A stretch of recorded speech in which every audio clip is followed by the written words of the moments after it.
اور میرا بندہ میرا قرب حاصل نہیں کر سکتا مگر فرائض میں پابندی سے اور نوافل میں کثرت سے میرا اتنا قرب حاصل کر لیتا ہے کہ میں اس کے ہاتھ بن جاتا ہوں جس سے وہ پکڑتا ہے، پاؤں بن جاتا ہوں جس سے وہ چلتا ہے، میں اس کے کان بن جاتا ہوں جس سے وہ سنتا ہے، میں اس کی زبان بن جاتا ہوں جس سے وہ بولتا ہے، اور آنکھیں بن جاتا ہوں جس سے وہ دیکھتا ہے۔ حدیث کے اگلے الفاظ ہیں کہ جب وہ مجھ سے دعا مانگتا ہے تو میں اس کی دعا قبول کرتا ہوں، اور دشمن کے خلاف مجھ سے جب وہ پناہ طلب کرتا ہے تو میں اسے اپنی پناہ دیتا ہوں۔ صرف 2 جگہ پر اعلان جنگ کی وعیدیں آئی ہیں، 2 مقام پر، ایک وہ ہے جو سود کھاتا ہے اور دوسرا وہ جو ولیوں سے دشمنی رکھتا ہے۔ ولیوں کے بارے میں قرآن پاک میں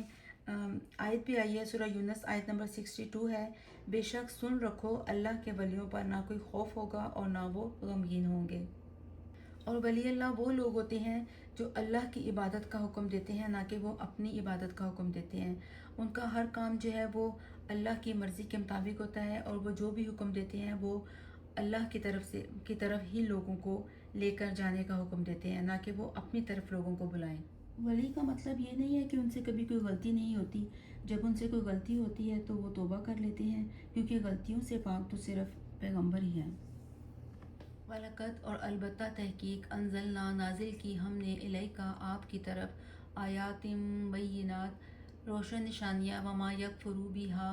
اور انکار نہیں کرتے اس کا مگر الا الفاسقین سوائے بدکار یا سوائے فاسقین کے۔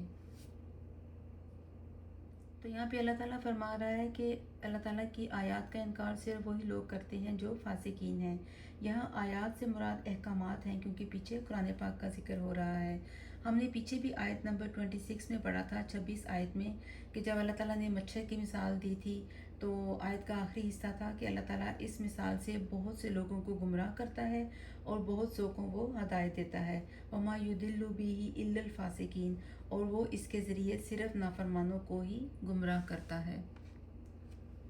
وَاتَّبَعُوا مَا تَتْلُو اور وہ پیروی کرتے ہیں ما اس چیز کی جو تتلو پڑھتے تھے الشیاطین علی ملک سلیمان، جو کہ شیطان حضرت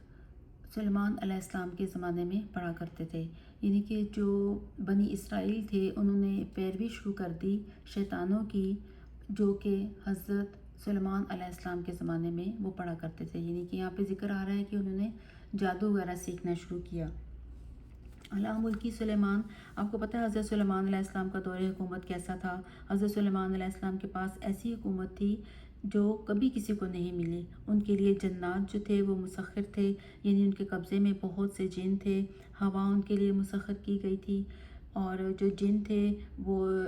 عمارتیں بناتے تھے، کچھ سمندروں میں غوطے لگاتے تھے اور چیزیں نکال کر لاتے تھے، پرندوں کی بولیاں حضرت سلیمان علیہ السلام جانتے تھے، یہ سب اللہ تعالیٰ کا فضل تھا ان پر۔ شیطانوں نے لوگوں کے دلوں میں ڈالا کہ حضرت سلیمان علیہ السلام نے جادو کے زور سے یہ سب کچھ کر رکھا ہے، تو وہ حضرت سلیمان علیہ السلام کے دور میں جادو سیکھنے اور سکھانے لگ گئے۔ ابھی ہم آئندہ حضرت موسیٰ علیہ السلام کا فرعون کے دربار میں جادوگروں کے ساتھ جو مقابلہ ہوا تھا اس کو بھی پڑھیں گے۔ تو اب بنی اسرائیل نے کتاب کو چھوڑ کر جادو کے پیچھے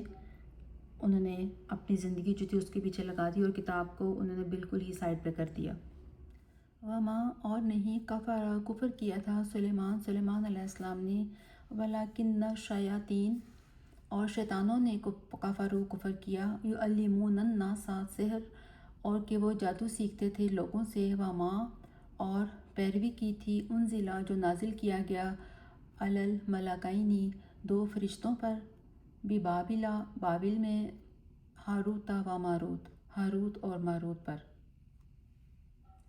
تو یہاں پر اللہ تعالیٰ فرما رہا ہے کہ وما کفر سلیمان، کہ حضرت سلیمان علیہ السلام نے کفر نہیں کیا تھا، بلکہ کفر تو بنی اسرائیل نے کیا تھا، جو کہ شیطان کے پیچھے لگ گئے اور وہ یہ سوچنے لگ پڑے، یہ سمجھنے لگ پڑے کہ حضرت سلیمان علیہ السلام کے پاس جو حکومت ہے وہ کسی جادو کا نتیجہ ہے۔ تو اللہ تعالیٰ نے ان کی آزمائش کرنے کے لیے بابل کے شہر میں ہاروت اور ماروت 2 فرشتے بھیج دیے، اور یہ فرشتے جو تھے یہ جادو سکھاتے تھے۔ بنی اسرائیل کے لیے ہاروت اور ماروت جو تھے ایک آزمائش بن کر آئے۔ وما یعلمان اور نہیں سکھاتے تھے وہ دونوں من احد حتیٰ کسی ایک کو، یہاں تک کہ یقولا وہ کہتے انما نحن کہ ہم تو صرف فتنتن ہم ایک آزمائش ہیں، فلا تکفر تو بس تم نہ کفر کرو، تو بس تم کفر میں نہ پڑو۔ تو جب بنی اسرائیل کے لوگوں کو پتہ چلا کہ دو فرشتے اترے ہیں تو وہ فوراً وہاں سے ان سے جادو سیکھنے کے لیے دوڑ پڑے، کیونکہ ان کو خواہش تھی کہ وہ بھی حضرت سلیمان علیہ السلام کی طرح ہو جائے اور ان کے پاس بھی اس طرح کی سلطنت، اس طرح کی حکومت ان کو بھی مل جائے۔ یتعلمون پس وہ سیکھتے تھے منہما ان دونوں سے، ما جو یفرقون جدائی ڈالتی ہے، بھی ہی ساتھ اس کے بین المرء و زوجہ مرد اور اس کی بیوی کے درمیان، وما ہم اور نہیں وہ بالضارین وہ نقصان پہنچانے والے، بھی ہی اس کے ساتھ، من احدن کسی بھی ایک کو، الا مگر باذن اللہ اللہ کے حکم سے۔ اب ان لوگوں نے کیا شروع کر دیا؟ ان لوگوں نے اس طرح کا جادو سیکھنا شروع کر دیا کہ جس سے میاں بیوی کے جو آپس کے تعلقات ہیں وہ خراب ہوتے تھے اور ان میں جدائی ڈال دیتے تھے۔ یہ جادو کی ایک بدترین قسم ہے۔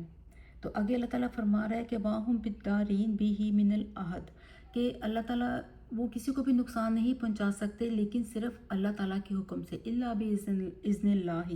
سوائے اللہ تعالیٰ کے حکم سے۔ تو اسے یہ بھی پتہ چلتا ہے کہ کسی کو جادو سے نقصان نہیں ہوتا لیکن اللہ کا حکم ہو تو ہوگا۔ جادو اللہ کے اذن سے ہوتا ہے، ویسے تو ہر کام ہی اللہ تعالیٰ کے حکم سے ہوتا ہے، مگر یہاں پر اللہ تعالیٰ خاص طور پر اپنی اس صفت کو ہائی لائٹ کر رہا ہے کہ اس جادو سے کسی کو نقصان نہیں ہوگا جب تک اللہ تعالیٰ کا ارادہ نہیں ہوگا۔ دیکھیں یہ ایسے ہی ہے جس طرح جب کوئی وائرس پھیل جاتا ہے تو کوئی بھی وائرس جو ہے وہ جب کوئی وبا پھیل جاتی ہے تو سارے لوگ بیمار نہیں ہوتے، کچھ لوگ بیمار ہوتے ہیں کچھ نہیں ہوتے، یعنی کہ جن لوگوں نے بیمار ہونا ہوتا ہے اللہ تعالیٰ کا ارادہ ہوتا ہے کہ وہ وائرس ان کو لگے تو ہی وہ بیمار ہوتے ہیں۔ اسی طرح جادو جو ہے، جادو کا اثر بھی ان لوگوں پر ہی ہوگا کہ جن لوگوں اللہ تعالیٰ چاہتا ہے کہ ان کے اوپر جادو کا اثر ہو۔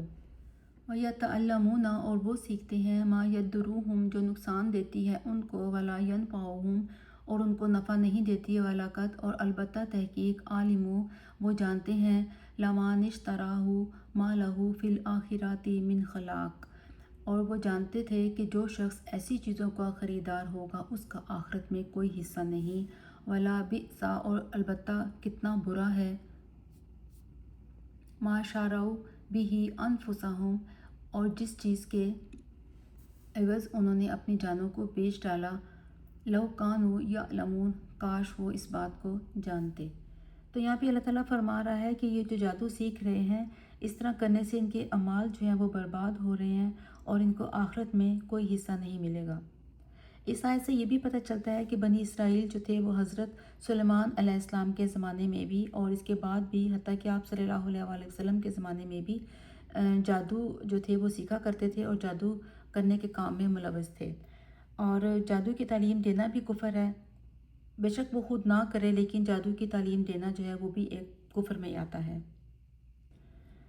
جادو سیکھنا کفر اس لیے بھی ہے کہ اس میں شیطان سے مدد لی جاتی ہے اور اس سے دوسرے انسان کو تکلیف ہوتی ہے۔ دیکھیں اب یہ سوال یہاں یہ پیدا ہوتا ہے کہ اگر جادو سیکھنا کفر ہے تو پھر ہاروت اور ماروت کیوں جادو سکھاتے تھے؟ تو یہ اللہ تعالیٰ کی طرف سے ایک آزمائش تھی بنی اسرائیل کے لیے۔ یہ فرشتے اس لیے اللہ تعالیٰ نے بھیجے تاکہ ان کو جادو کا اور معجزے کا فرق بھی پتہ چلے۔ وہ حضرت سلیمان علیہ السلام کے جو پاس جو حکومت تھی وہ سمجھتے تھے کہ وہ جادو سے ہے، حالانکہ وہ ان کے پاس جو حکومت تھی وہ جادو سے نہیں تھی۔ تو اللہ تعالیٰ نے ان کے اوپر یہ بھی واضح کرنا تھا کہ جادو کیا ہے اور معجزہ کیا ہے۔ اب دیکھیے اللہ تعالیٰ کے سوا کسی کو سجدہ جائز نہیں، مگر اللہ تعالیٰ نے فرشتوں کو حکم دیا کہ آدم علیہ السلام کو سجدہ کرنے کا، تو انہوں نے اللہ تعالیٰ کا حکم سمجھ کر اس پر عمل کیا۔ تو یہاں پر بھی یہ فرشتے سکھا رہے تھے اللہ تعالیٰ کا حکم سمجھ کر، بالکل ایسے ہی جیسے قتل حرام ہے، لیکن جب حضرت ابراہیم علیہ السلام کو خواب آیا کہ بیٹے کو ذبح کریں تو انہوں نے کیا کیا تھا؟ انہوں نے اللہ تعالیٰ کا حکم سمجھ کر اس کی تعمیل کی تھی۔ سعودی عرب میں جادوگر کی سزا قتل ہے۔ نبی صلی اللہ علیہ وآلہ وسلم نے موذتین سے جادو کا علاج کیا۔ سورہ فلق اور سورہ ناس پڑھنی چاہیے، اس سے جادو کا اثر ختم ہوتا ہے۔ ولو اور البتہ یا اور اگر انہم بے شک وہ آمنو وہ ایمان لاتے، واتقوا اور وہ پرہیزگاری اختیار کرتے، لمثوبہ تم من عند اللہ خیر تو وہ اللہ تعالیٰ کے ہاں بہترین اجر پاتے، لو کانوا یعلمون کاش کہ وہ اس بات کو جانتے۔ تو یہاں پہ اللہ تعالیٰ فرما رہا ہے کہ اگر وہ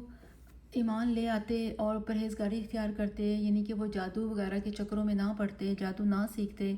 تو ان کے جو اعمال تھے وہ برباد نہ ہوتے اور آخرت میں ان کے لیے بہترین اجر ہوتا۔ کاش وہ یہ بات کو جانتے، کانوا یعلمون، کاش کہ وہ یہ بات جان لیتے۔